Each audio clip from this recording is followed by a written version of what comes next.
They done been in wait, put it all together, craziest innovations. Rising to the top, greatest in the nation. So we pass it down, gen and generation. Passing the So it's like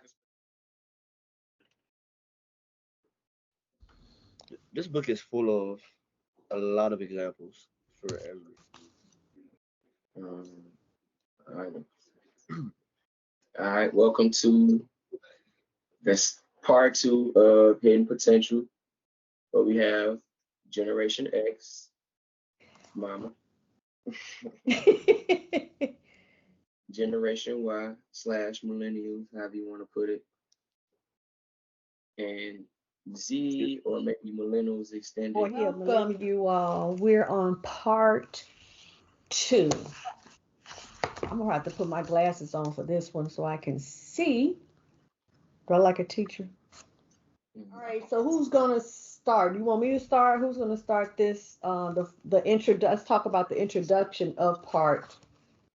Uh, the introduction of part. It's a lot of underlining for the introduction, right?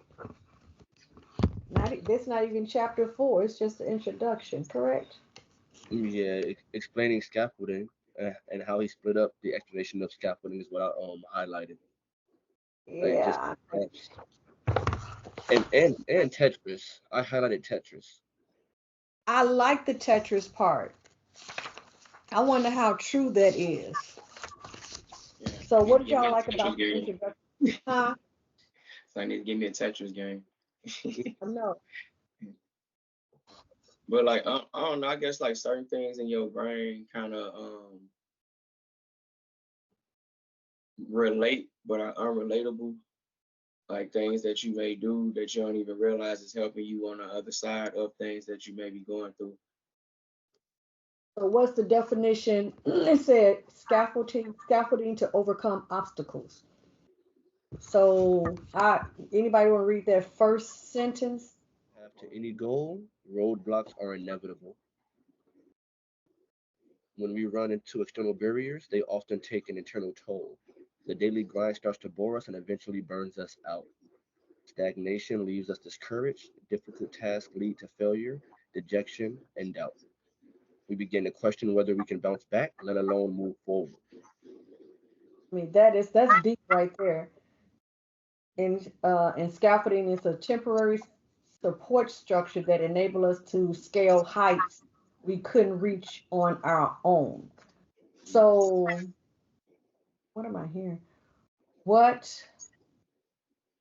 what do y'all think? When have y'all used scaffolding? Um, I mean, it's probably like on a day-to-day stuff. Me personally, um, if it's probably not like a movie. Like the example they gave was like a movie that traumatized you or something. Like for me personally, it's more of a feeling more than what happened behind it or anything like that.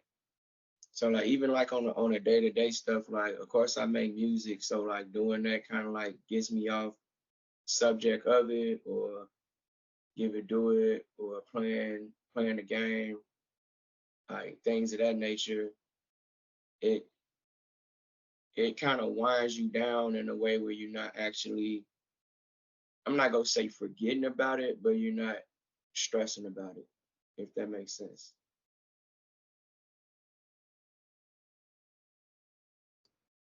Oh, you're muted, Mama. You muted, ma. You're Well, muted. now I see about scaffolding is when there's obstacles.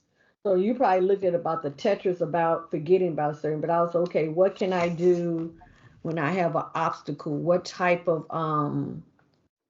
I think about when I was in the military. Let's go back to the military, and we had to climb out of a tank ditch.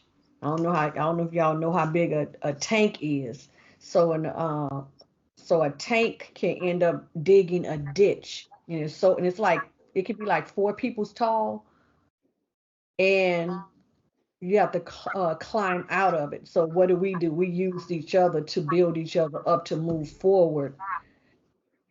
And so So it's saying the rest of the Tetris game how I did that, but I also think when I have obstacles in my path and what can I do to overcome those obstacles. And I was talking about the tank ditch and when we used each other to pull each other up. So I mean, I don't know. I know But they was like, talking. go ahead. I know they was like talking something like similar. I think it's like in the third part or the second part. Next time I pulling yourself up by your bootstraps, but that don't mean like just you pulling yourself up and doing it by yourself. It's also utilizing your resources. So like when they was talking about the I guess the golden 13 or 16 or I don't know something like that. When they did that, right? Like in the Navy stuff. I don't know. It kind of reminded me of when you brought up the military and like y'all used each other for that. So it kind of like just reminded me of that part right there. Right. We'll get to that part later on, you all. Hmm. So Yeah. what is the four Tetris effect illustrates four key features of scaffolding. So it has that four. So I've seen it says scaffolding generally comes from other people. Scaffolding is tailored to obstacles in your path. Scaffolding comes from a pivotal point in time and it's temporary. So all you use, it's like the training wheels on a bike, right? A kid have on a bike, correct? hmm Oh yeah. So like yeah, it's just like yeah, different points. Like the temporary part is probably the biggest means out of that, even though like all of them are important. But the knowing that it's temporary part is like I don't know like even like in coding and like it's getting over a specific part and knowing another one is gonna come back. So when it comes back again, is you're more sustained for it, or you know you gonna be good, or you know, like I don't know. It's just a confidence builder within it as well. Like when you get over something. Right. And it like end up explaining in '85 that scaffolding is it's I think that scaffolding is temporary because it's not supposed to be used as a crutch or as training wheels. It's supposed to be used to where like right on page 85 when it talks about it goes deeper into it. I have it highlighted for part 4. You use it until you can't need it, pretty much. Right. That's what training wheels are. You Mhm. use it till you Yeah, are training crushed. wheels Use or it. flex. But when we see like the bars on the side of a building when they building it up. Right. And then we don't need them anymore. You just remove them out the way, so you don't need it until you don't need it. So yeah. So now we did the introduction. So this section, everybody, is gonna be about the scaffolding and what has happened in different areas. And they're inside the book. They talked about different people using the scaffolding. So we're now on chapter 4. What did you all get out of chapter 4? Or you want me to go first? Basically, if I was just to put it like in layman's terms, I'd say just turning the daily grind to something more fun for you and your likelihood of getting there from that. So everyone will like eventually you'll get bored doing the same thing over and over again. So And deliberate practice versus deliberate play. yeah, Deliberate practice versus deliberate play. So yeah. so do you think it's up to the person to find out how to turn that deliberate practice into play? Yes and no, I would say. Yes, because you everyone has their own individual path as well as roadblocks or things they have to prevail. No, because you could use somebody else or something else to help you come out into that. Like the example with Steph Curry, he needed somebody else and going through that camp to overcome. Yeah, that's the I like that part in this chapter, and I also like the part about the deaf lady who was a percussionist. Yeah. And it's like you will never ever be a percussionist, and they got rid of, but then she found a scaffolding, a workaround to still be able to um play, right?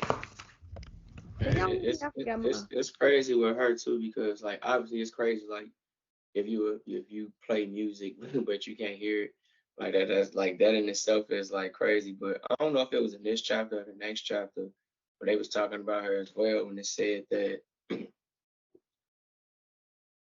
when I could probably bring it up at a different time, but it's like Hmm. a different like subject like on that part. How much stuff y'all got underlined? I got so many things underlined. It says I got one. The first verse said after she was told she could not.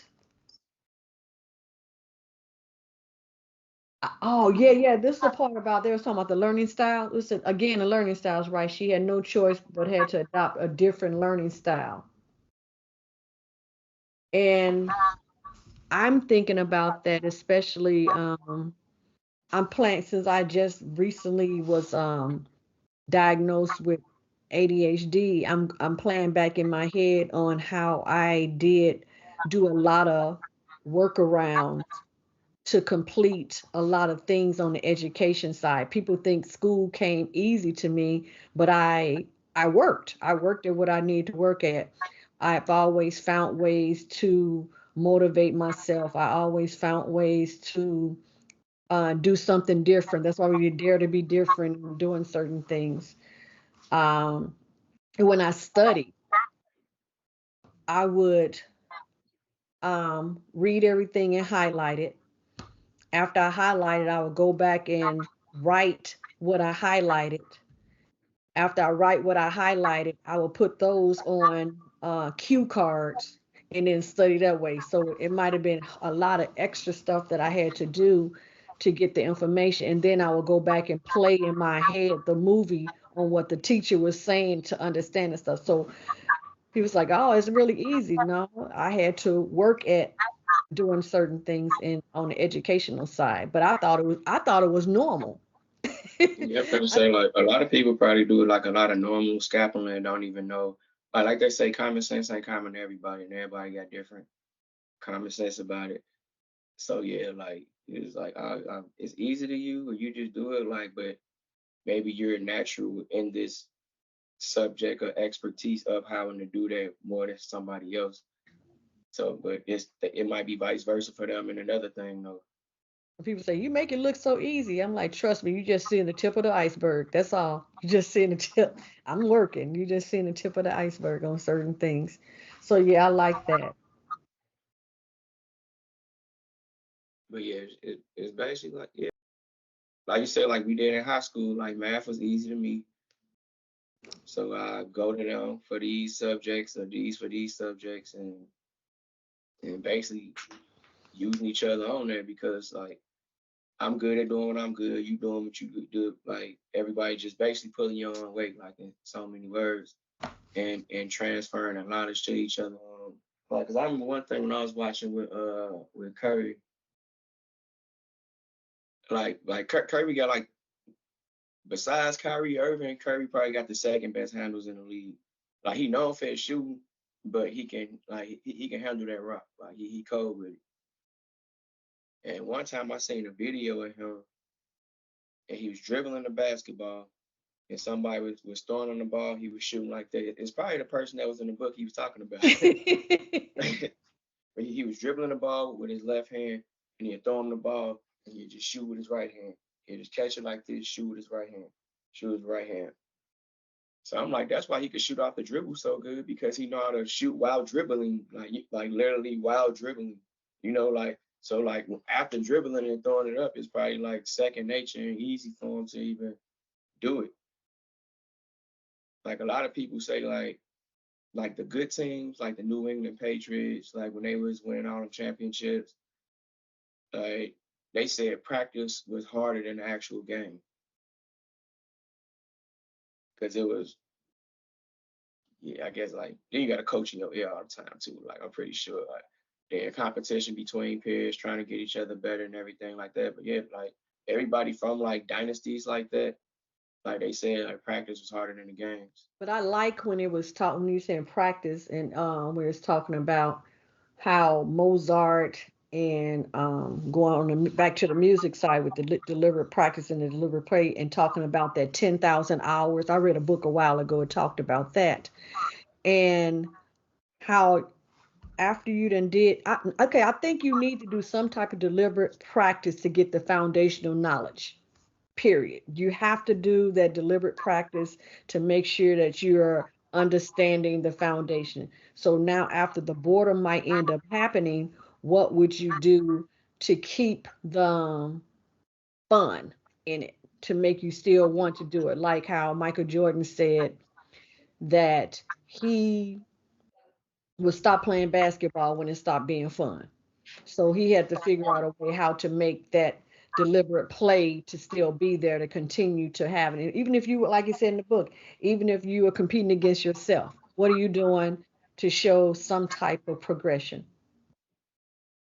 Yeah, like that was yeah, that's probably like a main part I know about that too. Cause if you practicing to get like okay, if it's something that you're just trying to achieve, like if you just want to get this certificate or to graduate from here or do that, that's one thing. So you have like an end goal and you can't like compare yourself to others. Like you just gotta compare yourself to yourself. Like just basically, are you better than you was last week? Are you better than you was a month ago? Because if I'm over here and I'm getting better in basketball and I'm trying to compare myself to Michael Jordan, obviously I ain't got there yet, you know. But it's like a nice way to look at it. Um, I guess this the second part of this I'm really thinking about, like when it was talking about moving backwards to move forward. Like so you can't compare yourself to anybody except for yourself. But you have like idols you look up to, you have people you craft things after, but you're going to compare yourself to someone. So there's no end goal. It's just getting better, basically. Like I don't know if I think we're right about here. The Steph Curry went from being someone that no coach wanted to mess with to compliments like, oh, he soaks up everything like a sponge. Oh, he lacks everything at first, but now once he starts to show him improve himself, that proven play, I'll call it, the proven the ability to learn is what made them want to actually love him. But initially, they wouldn't even give him the chance of it, and like he really had to push that hard just to do that. It said everywhere he went, no matter what, he never blamed nobody, never pointed a finger. All he did was just stay there and learn and took it in and Yeah, learn and I yeah, like learn. stay the that part. course. Yeah, You he was a stay the good course. cheerleader. He was a good cheerleader. Everybody, he was, whatever's happening, I'm still pushing you on. Yeah, I like that part too. Because I remember when they said, it's like a lot of people, because his daddy was in the NBA, and they was showing like little clips and stuff, like when him and his little brother just shooting around, like so he been around basketball his whole life and has the knowledge to obtain it and has the IQ behind it where he may lack in physical ability. But they said like out of high school, they said even in high school he scored a lot of points. Like he was balling in high school, but it was just this little skinny kid. Like it was like okay, like when he go to this next level, they go throw him around. He ain't gonna be able to hold his own. Is he gonna be able to guard his man? Like is he gonna be able to get around? But when he was at Davidson, like he and I didn't know who he was to like a NCAA tournament, and they was a number 10 seed, and they beat like they was basically the underdogs in every game they played. But the thing about the NCAA versus the pros in basketball, you don't got to be the best team. You just got to be the best team that day. Kind of like with football, is one and done. Like with basketball, the best team is probably gonna win because it's the best out of 7 series. So you gonna make adjustments and come back and all of that. But yeah, like they beat like a number 7 seed first, and they beat a number 3 seed, they beat a number 2 seed, and they end up losing probably like either the Elite Eight. I don't think they made it to the Final Four, but I think they made it to the Elite Eight. But everybody knew who he was then, right? And then he stayed another year, like which is like crazy because usually like when you get that exposure, it's like you, all right, I'm finna go to the next level. They know about me now, like my stock has risen in this thing or whatever. But he stayed another year, so I'm like, why is he staying? Like he cold. You feel me? Like y'all just saw it right now, like on the spotlight, like everybody see it. But he stayed again, but he ended up leaving like after his junior year, I want to say. But I guess that was because of that. Because even me myself, I didn't think he was gonna be a this. Like he gonna be a good shooter, post up, go over there. Even Tim Duncan, like I didn't think Tim Duncan was gonna be a superstar. I thought he was gonna be a person that averaged probably like a solid player, 14 points a game, play good defense, make the right play. But I didn't think he was gonna be that. Like when people seen Michael Jordan, they knew he was gonna be that. Like it's certain players, Allen Iverson, like like yeah, they cold. If they don't live up to it, like they ain't get to the expectations. LeBron, like all that. I like to say, the question is how to build the scaffolding to bring that passion into practice. So how would you do this? So we like, so, I mean, I like that part. So we talked about deliberate play. I have this highlighted on page 94. It says deliberate play often involves introducing novelty in the variety of practice. So I guess that's what you have to do is just to make sure that you have novelty and variety. So even looking at that part, if you bore easily, you're going to find some way to find a different way to make it fun and novelty to keep on learning. So even when you write learning a new skill, okay, I'm bored, I'm doing it, I'm doing okay, let me find even when I grade papers, I'll go, I look at the student and I go top down, top down, top. Okay, I'm bored with that. Okay, then I go from the middle and I go from middle up, then I go back and I jump all around when I grade papers. I don't just do top down. Yeah, When like grade just to bring up some variety into it. Yeah, I have to breathe something because it is. I start getting bored. I'm like, okay, I'm still grading these papers, looking at this content, or I might end up just grading a few papers. Then, okay, let me go look at some discussion boards. Then I come back to a paper.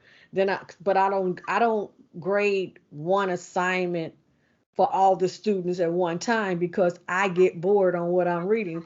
But showing here, but then I'm thinking, okay, am I like that because of my neurodivergent, or am I like that because of other stuff? So it's just fun that I know how to what they say hidden potential. And here, based on what the book is talking about, hidden potential, I'm doing stuff anyway because I get bored, but it seemed like it's a good thing to happen.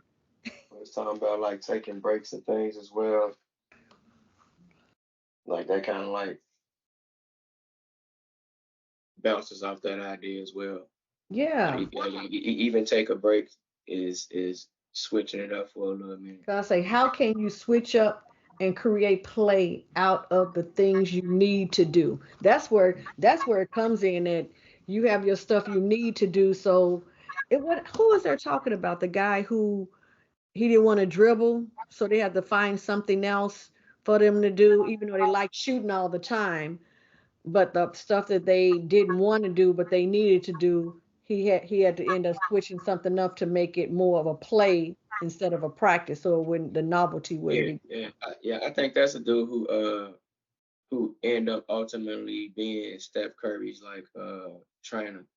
Yeah, Like he had a jumper, but he realized he wasn't physically built. Like he probably was Steph Curry before Steph Curry, but like once he got to college, he realized people go be in your face like this. Like you not go just not shooting, not practice shotting in your garage. So it was, I guess that's why he started doing that and figuring out that he could teach that way and know what he didn't do right and try to like transfer it on to the others. Yeah, like it's called Brandon Payne was his name, I believe. I was trying to remember. But that's that kind of I guess the next part kind of talk about that stuff too. I don't know if it was this chapter or the next chapter when it was actually talking about like people who aren't experts can point out things that experts can't. So he actually did like the epitome of that because he knew he wasn't good at it.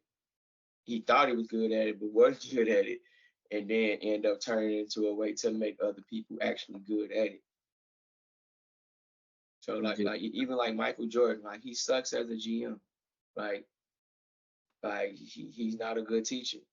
Like Larry Bird, probably like the only person I know like who was actually a superstar and had like some success like doing like coaching and front office type things. Like Wayne Gretzky, like probably like the best hockey player ever. He sucked at it. Michael Jordan, probably the best basketball player, sucked at it.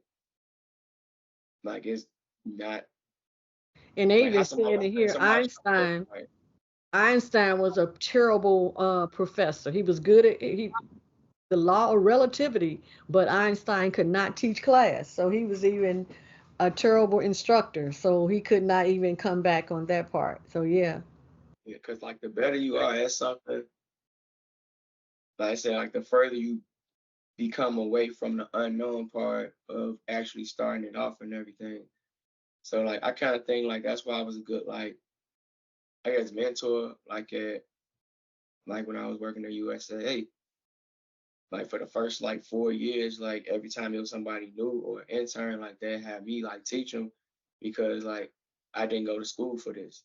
So I like learned on the job. So you break it down in a way that other people like it may sound a little more complicated. Like I get an example like with the working out. Like if you don't go to the gym and somebody over here like do 6 reps of 10, it's the torsos, your glucose, your biceps, your triceps. Like, bro, you talking about my arm? You know what I'm saying? Just say my arm. You feel me? Just say the arm. At least like, bro, this part of your arm. Like, it's more simpler like that than saying bicep and tricep to someone who don't know what part of their arm is. Like, they gonna know what an arm is. This part, okay, then you tell them this is the bicep. So when I say bicep again, you gonna notice the bicep. Yeah. But some people probably don't ask them questions. Like if you over here talking about like my glutes, gluteus maximum, whatever it's called. I don't know. Y'all know what I'm saying. You have to take a break to improve certain things. Taking your breaks. What do you say? It turns out, let's say, it turns out taking breaks has at least three benefits. First, time away from practice to help you sustain harmonious passion. Second, breaks unlock fresh ideas. And third, deepens your learning. So it's good to take breaks. When I used to write code and I would get stuck, I would get up and just go and take a break. I would walk around. Yeah, you do that too. And that's why it trips me out when people work for companies and they tell people you got to sit in your seat all this time. How? How can I be productive? Because one company I worked for, Granger, you could not take a lunch, or you could not take if it's lunchtime. They expect you to get out of your go from you leave your desk. You do not eat at your desk. They wanted you to leave your desk and take a break when I was writing code for Granger. So And they yeah. say like, all right, Yeah. and you don't have to take a like you can't don't wait till you burnt out to take the break either. Like, cause then that probably bring up some procrastinate price stuff from early, like the earlier first part stuff talking about. Like if you wait till you get to that point, it's like waiting till you finna fall asleep to drink a Red Bull. Like it's not gonna do what it's supposed to do. So if you like have to wait, like when I be playing 2K, playing a basketball game, and then like I'm open, and then they'll pass it late. So by the time you pass it, like I'm gonna get my shot blocked. Like don't pass it when you have to pass it to make the right play, you know? So it's kind of like the same now with breaks as well. Like even if you just make yourself. Now, if you're in a zone, a few times you might just be in the zone. It was like, okay, like I'm just knock this out now because I'm in the zone. But you don't need no play at that point. You're like sharp focus, and you don't need that at that point. Like whenever I'm at work, I learned the handbook, and we recently had implemented something to where if you take your break, you cannot take your break on the floor, on the production floor. You must leave to take your break. A and for us to split up into it's 10-minute breaks. However, it's not two 10-minute breaks, it's three 10-minute breaks, as well as your lunch. So what I normally do is I organize my breaks, but I don't take a full 10 minutes. I'll take a 5-minute break right here, a 5-minute break right here, another five over here, or a 3-minute break and split them up so much to where I can leave my seat constantly. In customer service, they say that, oh, don't treat the next customer like your last customer. But depending on how many last customers you had that have that same entitled mindset or same angry mindset, you you may not be able to have that time to Yeah, you got recalibrate no to choice. treat the next one. So you got to get up and leave. You have to walk around. You have to grab chips, go outside and talk about ponies or something. Like take your mind off of it, just so you can go back on it. What you say? Talk about ponies. Yep. Have got to completely separate from the job at hand and don't talk about the job at hand at all.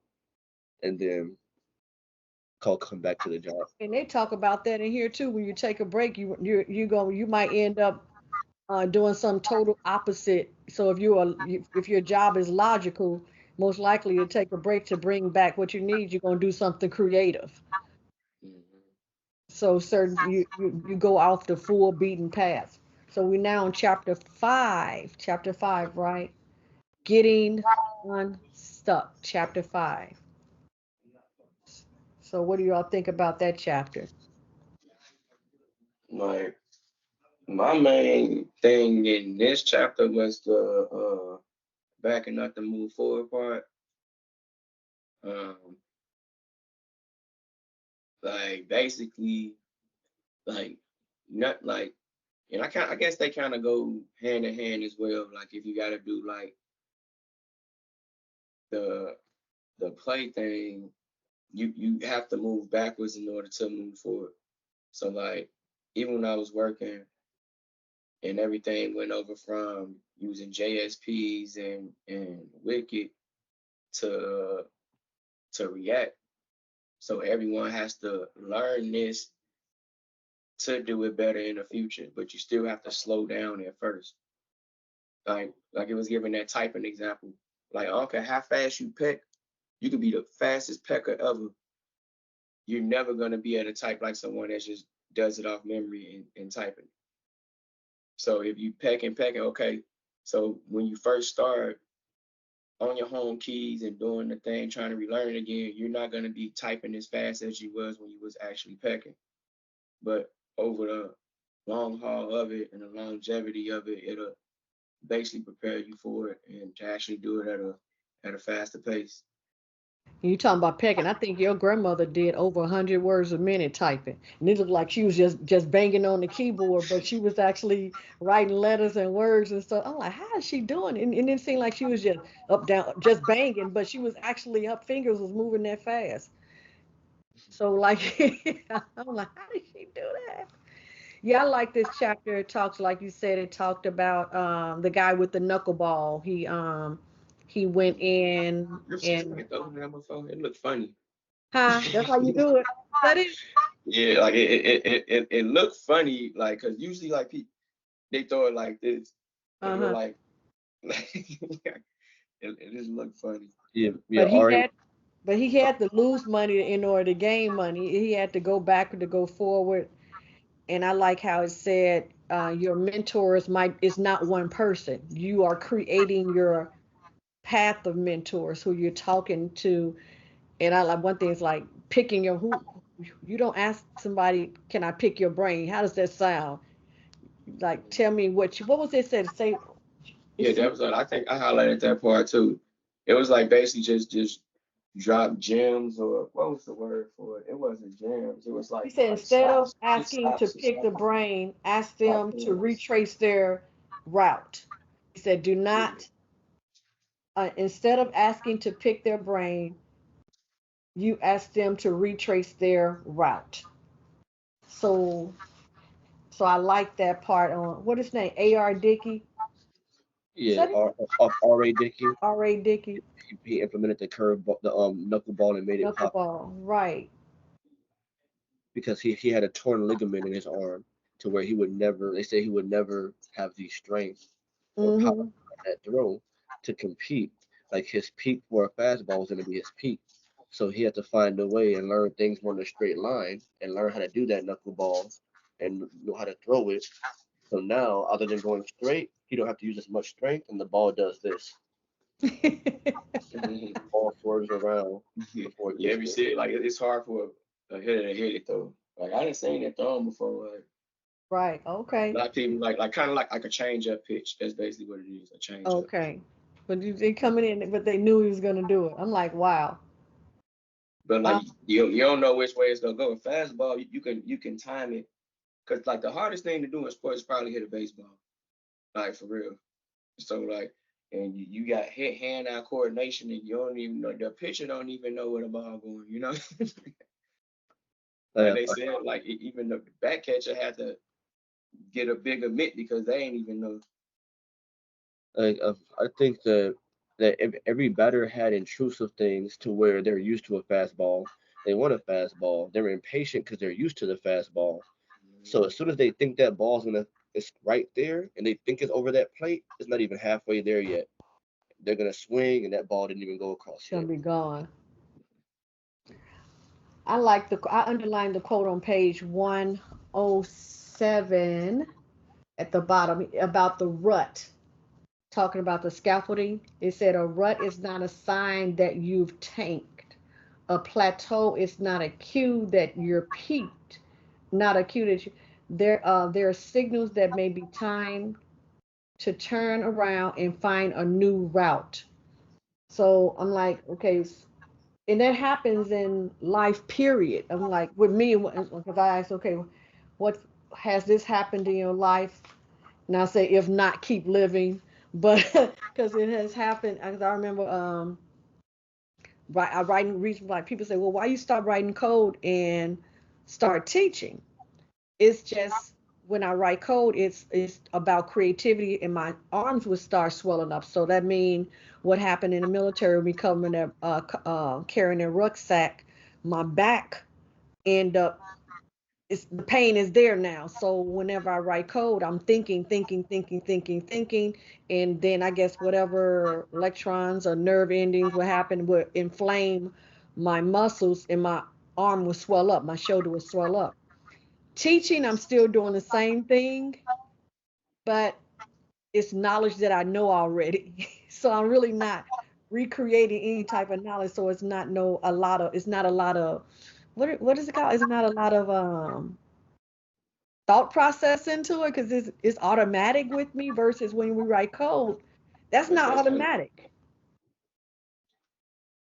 you sound like basically it's like second nature when you're doing it. Yes, so Like teaching is yeah. second nature. I mean, oh, we're teaching coding because coding is second nature, so I can go ahead and teach it. But when you write code, even though it's still the same if thens else the different loops and everything, that's the same, but you're still creating, being creative all the time so that your brain activity, I guess, is at a higher peak. And since the brain activity was at a higher peak, the I don't know, And it then inflamed my shoulder. you got new technologies coming out like every minute it seems like so. Yeah, that So part, it's right. it's always gonna be something different. Like that's basically telling us like only thing is that's gonna be consistent is inconsistency. Like when it comes to that. So like I said, you back up the move. So I had to back up the move forward. The money I was making, so I end up going teaching, and then I so back up to move forward and readjusting everything. But I'm still in technology. It's just I'm teaching it, but also I'm developing programs and things like that. So yeah. So as I say, if it hasn't happened, keep living. It's gonna happen. You don't Like get in a run. another example that they did give with that was like when someone on a team may leave, and like if you a superstar on the team, so like when Michael Jordan retired or whatever, Scottie Pippen was forced to step up and be the man. Other people had to step up and be the man, even though they didn't win a championship.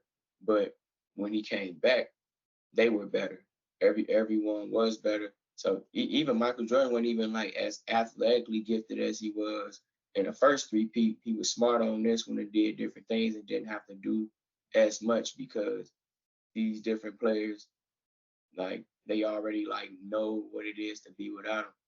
Like Joel Embiid, like he was just out for like, I don't know, probably 2-3 months, but it made an all-star out of his teammate Tyrese Maxey. Like he was able to do more. Now he's elevated. So when it comes back together, so that was kind of moving back too, because when the superstar leaves the team is not better when they leave, but they're better when they come back. But they had to move back in order to move forward on that. And that goes like in life too. Like some people, I mean, like, but sometimes you need to like be out of somebody's life for them to grow, or they need to be out of your life for you to grow. You know what I mean? Like it's like different ways of looking at it. So you can like find like a silver lining with a lot of different things, but you don't really realize it until like later most of the time. When you're in it, you don't, it's kind of harder to process exactly what's going on. I feel like even with the R.A. Dickey situation, like they threatened to shorten his pay because he wanted to go mountain climbing, but the mountain climbing taught him so much, taught him that he had to go back to move forward, and he was able to implement that into baseball. But they wanted to say, oh well, if you go do it, we're gonna, and you get hurt, we'll shorten your contract and shorten your pay. Okay, Yeah, I'm gonna like, do it anyway. yeah, take a risk on himself. I guess if he got to 35 years old and they ain't make it check, like what is he like? What do you have to lose at this point? And it's something that he actually wanted to do too. But yeah, like you said, like that's what we talking about, things from outside of what you're actually doing can actually help you in the other side of it. You gotta trust the process. If you know this stuff the way it is, how are you gonna trust the process? But you just keep moving. You don't get stagnant. Even though if you're moving, you might be going back, but you're still moving. Don't just stay in there. Just don't stay there. You keep moving. Just keep moving. You might end up going all Like that's you saying, like you're going everywhere. Yeah. Like people think success goes like this, but it's really like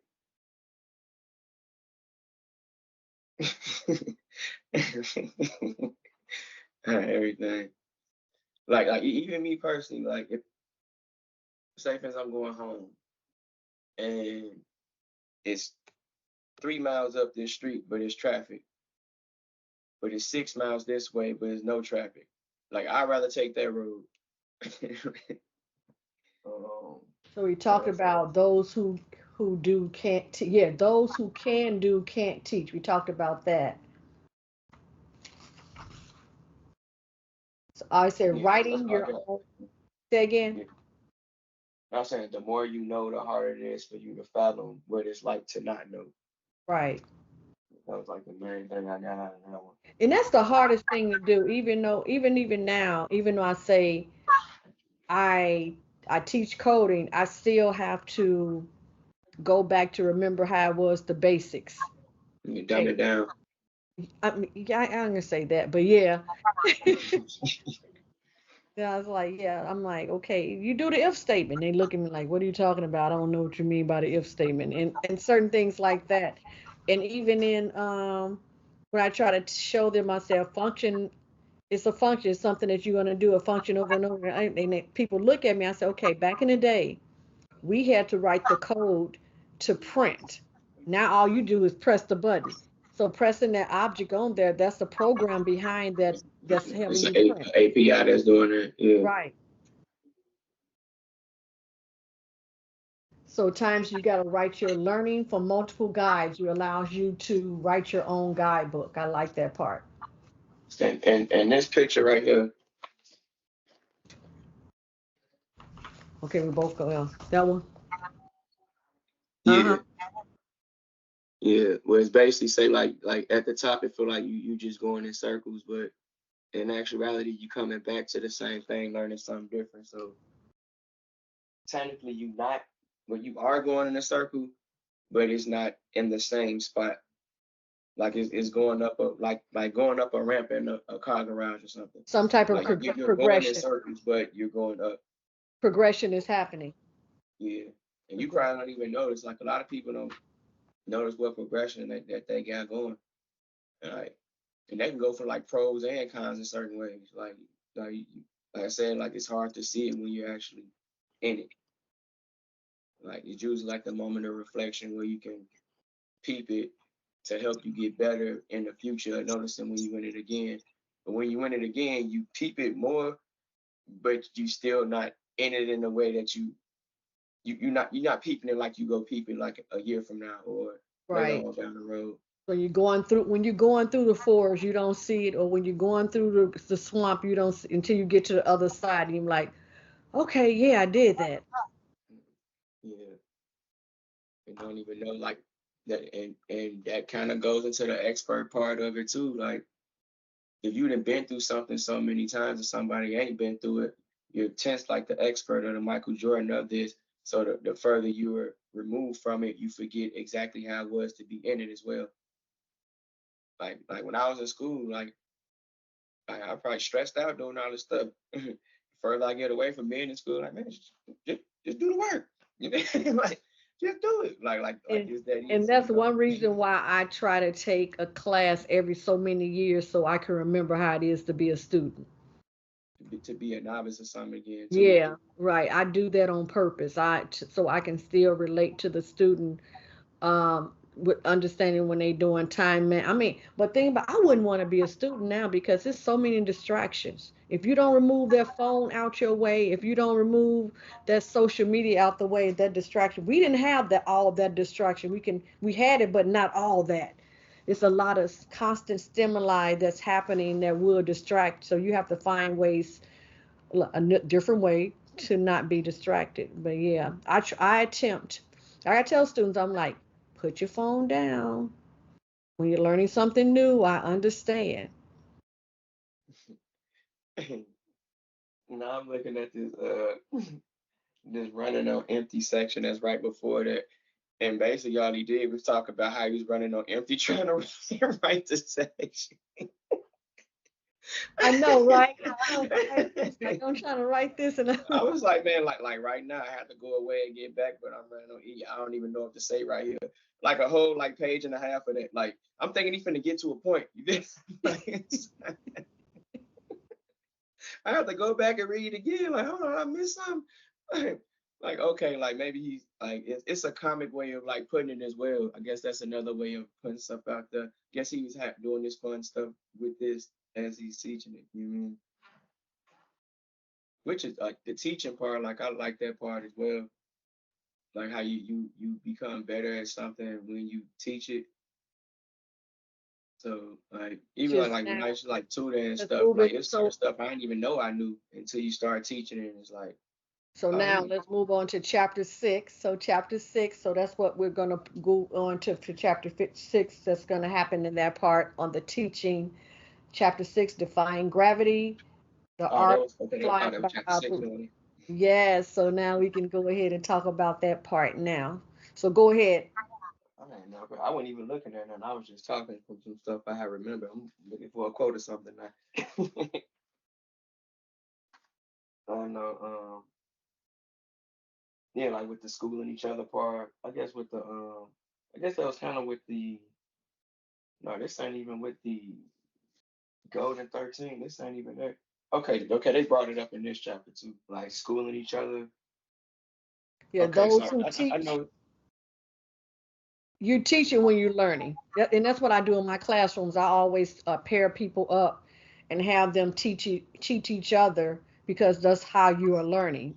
Those who are teaching who's learning, which I didn't know it was a process. It's just that's why, because I used to tell people, I said, this week we're working on fractions.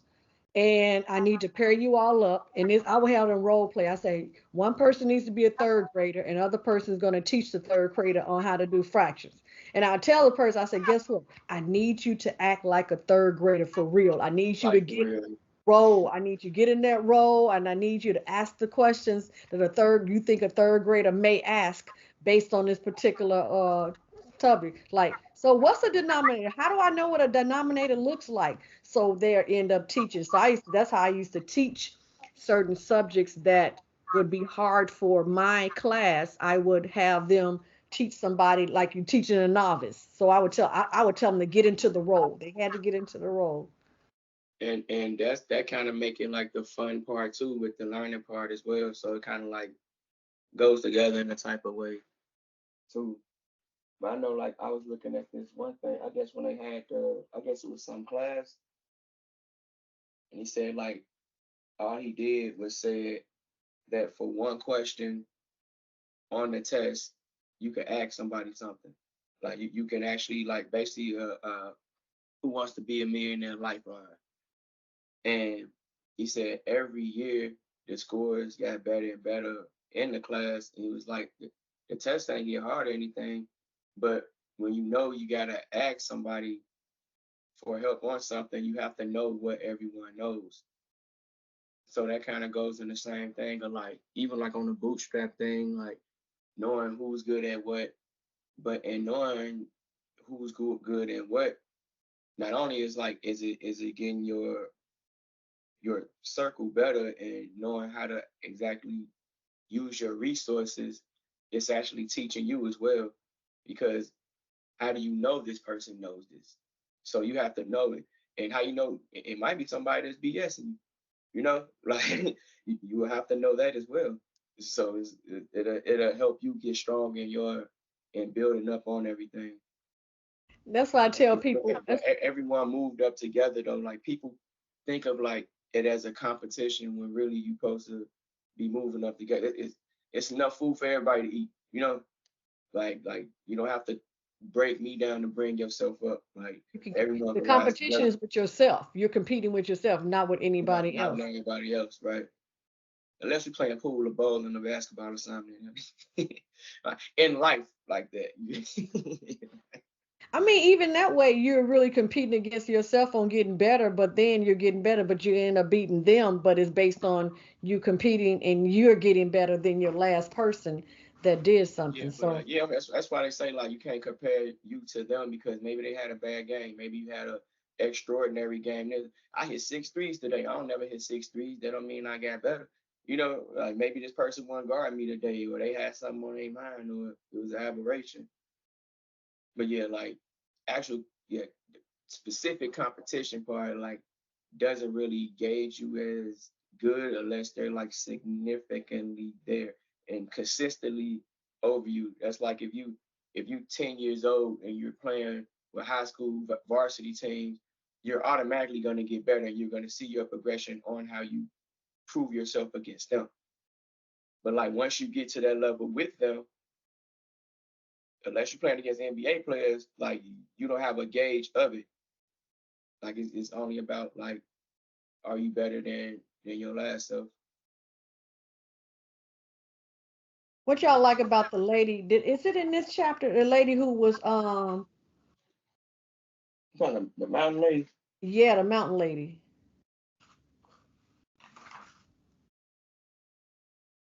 Because I know we did the Golden 13. Was the mountain lady in the mount? She's in chapter 6 too. So I guess we can talk about the Golden 13 first, and then we get to the mountain lady. But they all got like different things. Like I like the doubter believer chart thing. That's like interesting. Like just even looking at that. Because like a lot of times they say like you probably do better from something when someone doubts you over having expectations. And I don't know if that's just an ego thing that people just have, yeah. They're like, man, you ain't finna make this shot. If they pass to you, be like, better make this shot. Right. Is Like, it ego or is it more it's a stress that different you have thing. on you? Yeah. So I guess that like goes in from the inside and the outside too. And depending on like who really know you about that. It's talking I about the mean, credibility versus the expectations, you know. yeah. Like you know, like certain people, like the people who know you best probably love you more but respect you a little less than someone who actually doesn't know you at all. You know? So like the expectation and credibility. Like if you go be I don't know if it's basketball or doing music, like it's not gonna be the people close to you that get you over the hump or make you rich. Like it's gonna be a whole bunch of strangers, like for the most part. Right.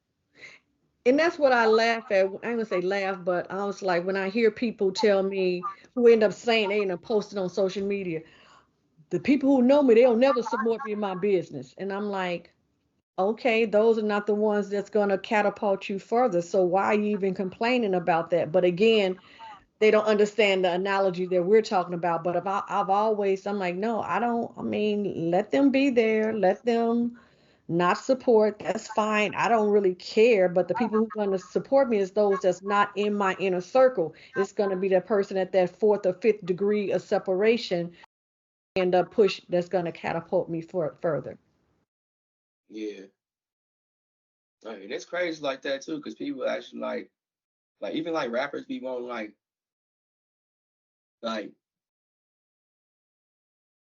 something from other rappers. You know, like we are rappers, fam. Like, I mean, if you cold, I'll do a song with you. You know what I mean? I'm not. It's not up to me to share every time you put something out or show up for all your events to do this. Like, I come out here and there, but like, if I mess with you like that, but that's not up to me. And You know, like, I'm spending and my time. I don't expect it from nobody else. Right, exactly. So what were you talking about the school? Remember the schooling each other? You all did that in school, didn't you all? And we was in high school, or was it elementary school? Schooling each other. Yeah, it was high school. I mean, we did it in a different way. Like I just used to do this homework and they did that homework and we just gave each other the Didn't answers. nobody learn. But you gotta have some a little bit off. They can't be exactly the same, you know. Like okay, you're not gonna get 100. You'll get a 94. You know, like, you got the 100 next week, okay? But yeah, But how would you know the person is submitting the correct answer? You just trusting them to know that they're going to end up giving the right information. yeah, basically, and off past experience. Like if I get somebody, say man, you get somebody to do your homework and you getting a D+ every time, like they ain't the person that's supposed to be doing your homework. Like, it don't work like that. Because I tell people, even when they're people that's using ChatGPT, I'm like, are you sure that's the right information? Do you really know that's correct? I mean, I'm like, You still gotta do your research a little bit. That's right, you another got to thing do about it. Right. to knowing their credibility as well. So it helps you learn more about that as well. So you're still learning. You're still teaching and learning something by teaching somebody else. So it does happen. Just didn't know how it happened, right? Mhm. Which have to do with the spiral thing again going up. Mm-hmm. Like everything kind of like goes together. Said coaching versus teaching. Page 138. Oh yeah, this in the heeding your own advice part. Right. Yeah, like it did give a good example. Like it was a mother and her daughter had stage fright on a play, and she told the daughter like, just look at someone you know in the crowd and smile, and it'll help your thing go down or whatever. And she said that to her daughter. So then when she had like a meeting or something, I forgot exactly what it was, but she was like so nervous of that. And he was like, man, like just do what you told our daughter last week, you know, like and that like it's kind of like an ego check too, like when you think about it too. Like, 'cause you know, a lot of people like give advice that they won't take themselves. Like, Right. but it's like Right. if you take your own advice, like obviously you thought that was the great advice. Like if it's someone you really like mess with, Right. unless you're sending them off or something. But if you like wholeheartedly think that's the best advice, then you would actually take your own advice on stuff. Or you forget what you're saying to the person. And you're like, yeah, that was some good advice. Let me go on and do that. I like that.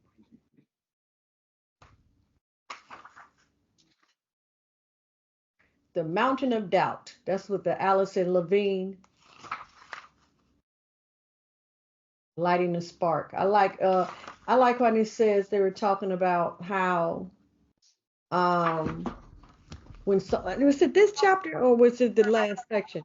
How if somebody be a naysayer, oh, it's this book. The people were saying, oh, she's not gonna do it, she can't do it. Yeah, that's why I was talking about the little chart thing right there. Yeah. Like it's like a little. Oh, the credibility one right here. Yeah. It's like the more like people just I guess tend to do that more. Like expectations come with I guess more pressure and trying to prove somebody wrong. It's like you playing with house money. Like they not expecting you to do it anyway. So even if you fail, like you lost nothing. Right. I mean, that's what I'm saying. And then if somebody who's never done it before and they're gonna tell me I can't do it and they don't know me and they don't know they don't even know stuff, their credibility is I could care less what they're saying. So that's even what trips me out when I see people on social media and some people be saying certain things, going against people and being bullies and stuff. I'm like, and then the people get upset about what they're saying. I'm like, why are you getting upset what they're saying? They have no You credibility. don't know these people. You don't even know these people. They don't have no credibility. So what? So what they're saying, it doesn't matter. Now, if it comes from somebody who has credibility, but that's coaching. I'm gonna listen to that person and see what can I learn from that person, or am I acting a particular way that I need to improve myself? It ends up making me become more humble on certain areas as well. Yeah, that's what I'm talking about. Like certain stuff like hungry, like like on that taking your own advice type thing. It'll Right. make you realize like I ain't taking my own advice on this. Right. Like, and then how am I going to be doubted by a novice? You're a novice, so why are you? I'm going to listen to you and say what I can and cannot do. Now, if you're even a person who's an expert in a particular area telling me something that I cannot do, they don't know me.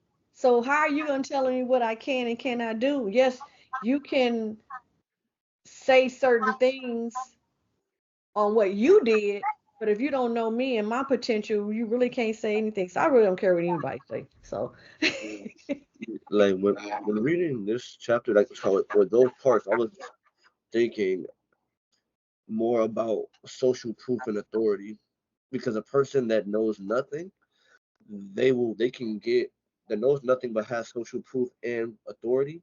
I'm gonna use authority as in the population. They can bring those 50 people to try to bring you down more, and now you have to have more willpower now, not only to push over one. Now you got to run through an entire um pile of hay just to get to your end, because they have social authority or social proof. They just think that they know better and they want to have that. Their ego is driving them, and they're going to keep doing that. So it's a constant battle within you and yourself. But you're thinking, oh, well, what if these people, those people are sheep? He's the wolf upon them sheep. You get through him, you feel like it's a battle. They're going to all be on you. They're going to all love you after he's gone, because he's the only one that was the leader upon them. It's like, I was thinking about when go ahead. They kind of remind me of it was an episode of How I Met Your Mother, and Ted, like old professor said he'd never be an architect, and then he ended up designing the building downtown, and he kept trying to come back to prove what he did. You know what? I want to relook at How I Met Your Mother, because I'm gonna relook at everything all over again. I couldn't get into How I Met Your Father because they got one on their part, the other side. Oh yeah, I used to watch it to go to sleep. It is amazing about the Golden 13. You know, there's a lot of people in the military, the Navy, who did not know who the Golden 13 was. Well, I didn't know, but I'm not in the Navy. I'm thinking if you were in the Navy, you should know about the history of the Golden 13. That's your branch in the military. Yeah, it's my first time hearing about it. Well, I'm not in the Navy, so I'm like, my first time too. But I'm like, oh, this is great. So I posted it on Facebook. I was like, If people in the Navy, do y'all know? They're like, this is the first time I heard about it. I'm like, are you kidding me? So, I mean, but a lot of times, let's say this is 1987. They finally acknowledged the Golden 13. And they say it's at the naval base. They have a whole.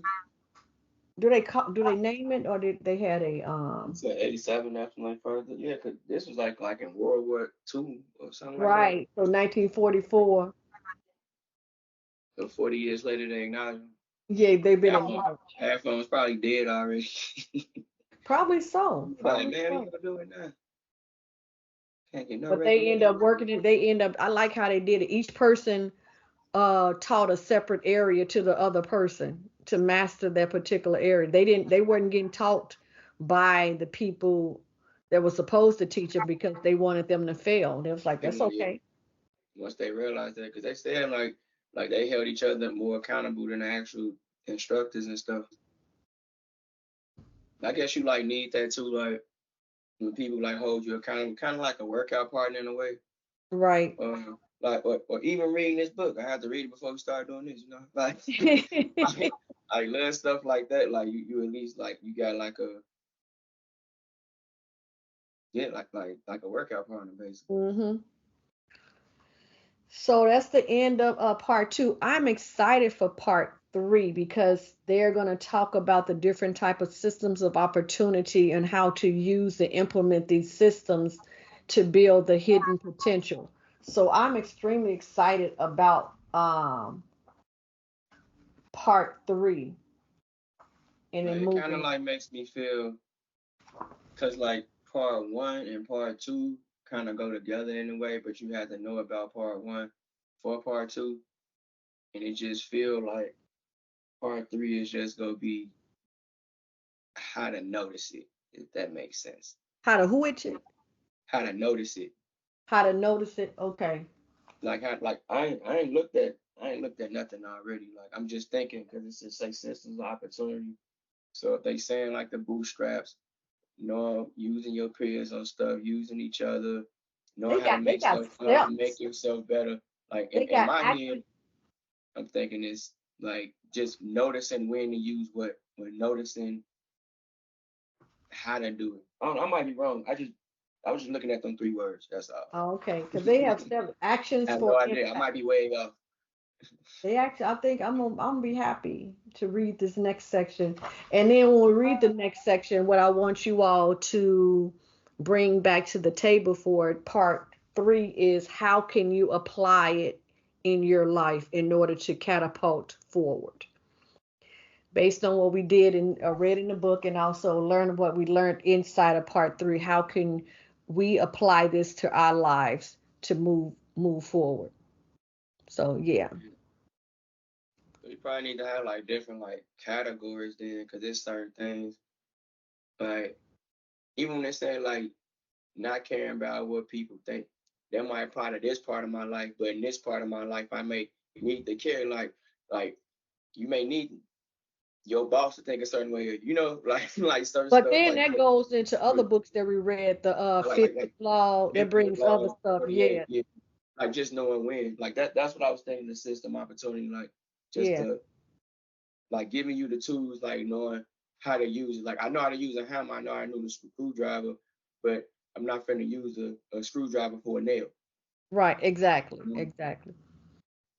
So thank you everybody for viewing our video. We look forward to you in the next section. And XYZ, they done been in wait, put it all together, crazy is innovation, rising to the top, greatest in the nation, so we pass it down gen to generation, passing the baton, cause the nation's racing, infinite loopholes, semicolons and statements, rising to the top, just to be the greatest, so we pass it down gen to generation, engineering the past, gliding to the future, mathematical tabs, rising to the newer, technology slabs, right up in the Cooper, get up in the science, apply the